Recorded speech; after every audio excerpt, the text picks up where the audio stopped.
Hi, I'm Erin Brothers, Director of Music Ministry at Dixon United Methodist Church.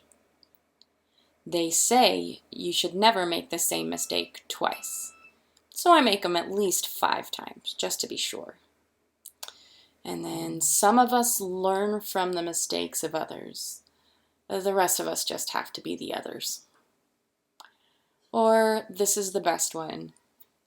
I have trouble admitting my mistakes, but it's not my fault. Have you ever heard the phrase, "it's funny because it's true"? We all make mistakes. We're all wrong sometimes. So why is it so hard to admit it? If we know everyone has been in our shoes, why do we care so much about preserving our rightness? Right and wrong can be hard to gauge. Judging whose opinion is right and whose is wrong is very subjective, and there's not a lot of black and white, whatever we may think. Most opinions fall into the gray area in between. But when we're talking about facts or learning something new, we still tend to cling to the facade of being right. But what if, now hear me out, what if being right means doing right and admitting we might be partially or even completely wrong? Proverbs 28 verse 13 says, "Those who hide their sins won't succeed, but those who confess and give them up will receive mercy." And it's easy to hear this and think, sure, I just tell God I was wrong, easy peasy.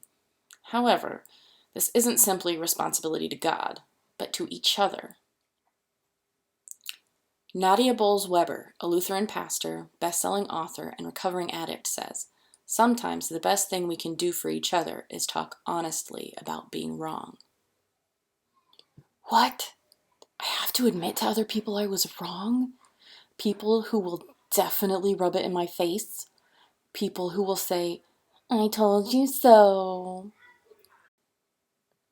Now hold on. There's a second part to that verse of scripture. "But those who confess and give up their sins will receive mercy." So then, the responsibility is actually twofold. On the part of the one who was wrong to confess, but also on the part of the wronged to show mercy. You mean I have to be nice when someone I knew was wrong finally admits it? Ugh.